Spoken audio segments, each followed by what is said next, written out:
पे उनकी पर्ची वगैरह भी जो फाइन है उसका भी प्रावधान वो बता रहे हैं उसमें किया गया है कि भी वो टैग लगा होता है, अपना दूध निकाल करके छोड़ दिया ऐसे ही, कहीं मंडी में छोड़ दिया, कहीं सड़क पे छोड़ दिया, कहीं कुछ छोड़ दिया, या जो दूध भी नहीं देते उनको भी ऐसे ही खोल दिया, तो उनके मालिकों को हम पता करके उनके खिलाफ हम कार्रवाई कर रहे हैं, क्योंकि उनको पता है कि भाई ऐसे उनको छोड़ने से सड़कों पे किसी भी बच्चे का, किसी भी वाहन का और खुद उस गोवंश, गौ माता या किसी भी पशु का कोई भी चोट लग सकती है और कोई भी नुकसान हो सकता है, तो उनके खिलाफ हम सख्ती से पेश आ रहे हैं।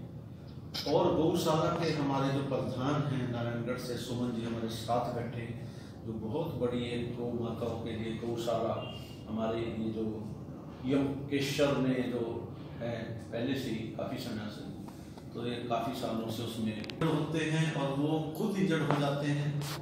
उन चीज़ों को हम ऐसा ना होने दें, क्योंकि भारतवर्ष में पूरी दुनिया का जो व्हीकल है वो मात्र 3% है और एक्सीडेंट कैजुअलिटी 10% है। ऐसे आंकड़े ये हमें कहीं से मालूम हुए, तो इस प्रकार से कैजुअलिटी को कम किया जाए और हम लोगों की प्रोटेक्शन और पशु पक्षियों की प्रोटेक्शन, गौ माता की प्रोटेक्शन हम लोग कर सकें, यही एक सच्ची देशभक्ति है। और जो हमारा पुलिस का सेवा सुरक्षा सहयोग का जो लोगो है वो इसी पे ही चरितार्थ है कि हम क्या सेवा करते हैं, क्या सहयोग करते हैं, क्या सुरक्षा करते हैं। वो तीनों चीज़ों को हम लोगों ने अमली जामा पहनाना है और पहनाने पे हम लोग लगे रहते हैं।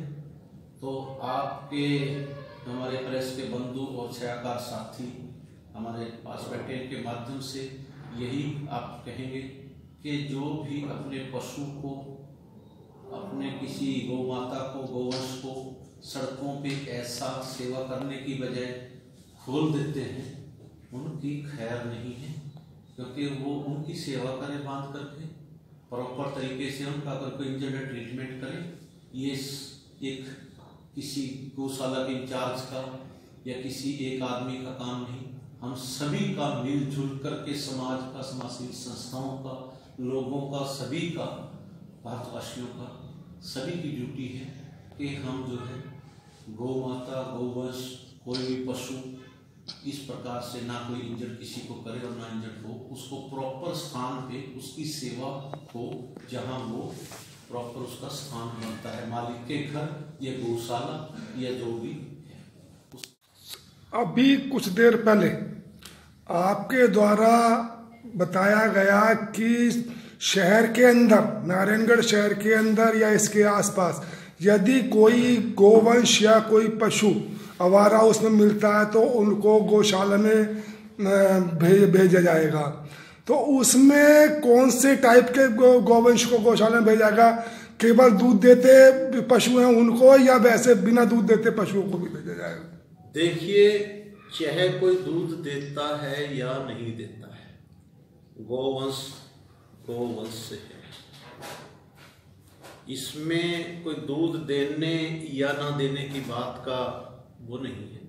वो जो गौशालाओं के अंदर जो गौ वहाँ के प्रधान हैं, जो भी हेड है, वो उनको उसी अनुसार अलग अलग सेक्शनों में रखते हैं अंदर के। जो दूध देने वाले हैं उनको उस सेक्शन में रखेंगे, जो कुछ शरारती हैं उनको अलग उसमें रखते हैं, वो बना करके एक अपना अलग से एरिया जो है उनका। तो इस प्रकार से वो उसी एज के अनुसार, उसकी हैबिट्स के अनुसार और उसकी मतलब जो भी कैपेसिटी है, योग्यता है, उसके अनुसार वो वहाँ पे उनको रखते हैं ताकि वो सुरक्षित रहें। उनको सुरक्षित रखना है, वहाँ पे आपस में ना भिड़ें। और यहाँ भी वो इसका दूध देना और दूध ना देने से मतलब कोई नहीं है, गोवंश गोवंश है।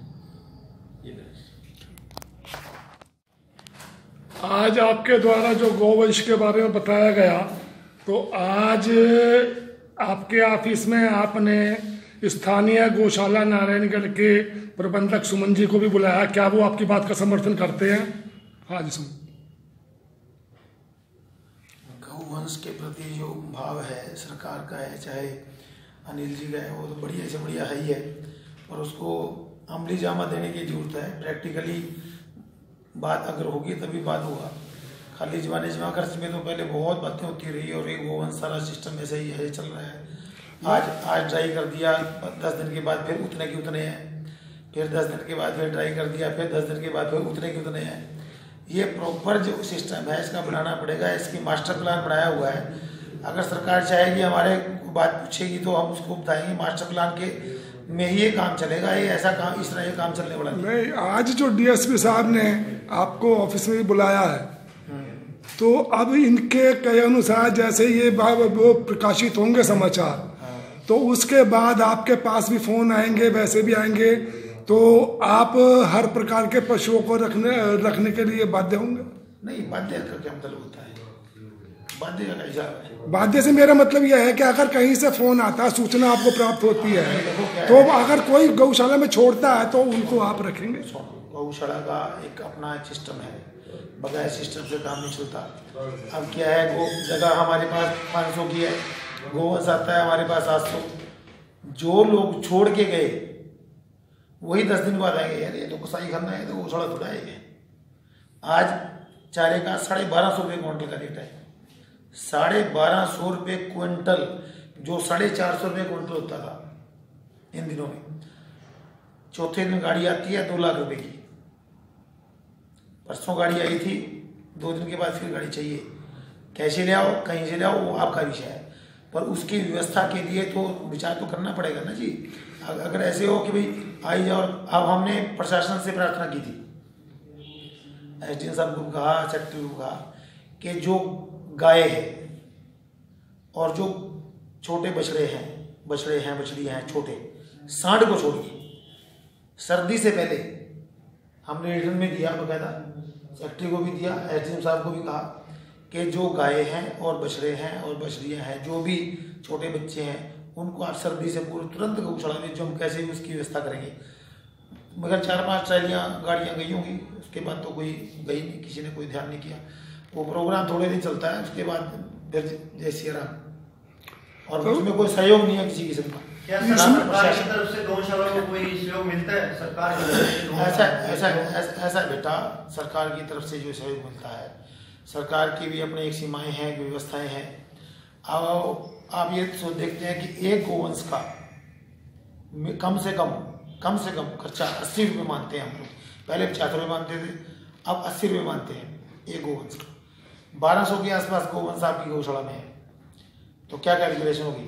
सरकार की तरफ से मैं बता रहा हूँ आपको, उसी वहीं आ जाए, वहीं आ रहा हूँ। तो कितने हो गया? 1200 गोवंश है, 80 रुपये प्रति दिन, 96,000 रुपये, मानो 30 लाख रुपये। हम 20 लाख रुपये की असेसमेंट करते हैं कि 20 लाख रुपये महीने का खर्चा है। और सरकार का जो हिसाब है, सरकार कभी लेती है 200 रुपये पर हेड पर ईयर, 200 रुपये पर हेड पर ईयर, कभी 300 रुपये पर हेड पर ईयर। 300 रुपये का क्या हिसाब करना पड़ता है? 1 रुपया रोज मानिए आप। सरकार की तरफ से क्या सर नारायणगढ़ की जनता से सहयोग मिलता है? सर नारायणगढ़ की जनता से सहयोग नहीं मिलता होता तो कभी नहीं के पाठ बंद हो जाते। मान लो बात लाइव चल रहा है सर, मान लो जो हाँ लाइव चल रहा हो, चाहे कुछ भी चल रहा हो, उसमें तो कोई दिक्कत वाला काम नहीं, विषय नहीं कोई। सर हम तो अपने क्वेश्चन पूछ रहे हैं, जो समाज के सहयोग से ही ये काम चलते हैं, और समाज के सहयोग से ही ये काम चल रहा है। सरकार की मैंने बताया ना आपको कि अगर 300 रुपये रोज का हो तो 1 रुपया रोज हो गया एक गाय का। तो आप बताओ, 1 रुपये रोज भी पानी नहीं पिलाने जाता कोई। तो अगर किसी को कहे ना 1 रुपया रोज मिलेगा और आपने मतलब 1200 गोवंश है, तो उसका पानी और वो नहीं पिलाना जाता सबको। अगर सोचे वो सबको पानी पिलाना है। तो अब जैसे डीएसपी साहब आज प्रेस कॉन्फ्रेंस कर रहे थे, आपको भी बुलाया था, आपने डीएसपी साहब ने जब ये बात कही तो आपने अपना कोई समस्या कुछ उनको बताई नहीं और आप चुपचाप बैठे रहे? नहीं, सुनने का विषय था ना पहले तो। जब आप प्रश्न कर रहे थे तो सुनने का विषय था।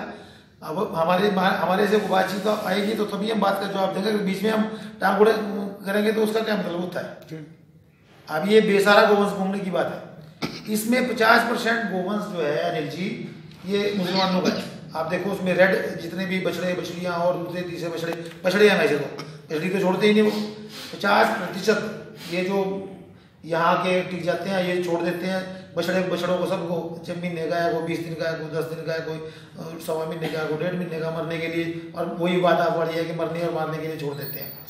मैंने प्रशासन से भी कहा, एसडीएम साहब को कहा, कोई इम्प्लीमेंट नहीं, कोई बात नहीं। आप सबसे पहले हम दूसरों के ऊपर लगाओ कि आप अगर ये गोवंश यहाँ रख रहे हैं तो जो आपकी प्रोडक्शन है, जो आपकी वो है बछड़े जितना आपकी प्रोडक्शन है, जो बछड़े हो रहे हैं आपके पास हमलावर हो जाते हैं, बुखार जो है उन्हीं के बछड़े हैं।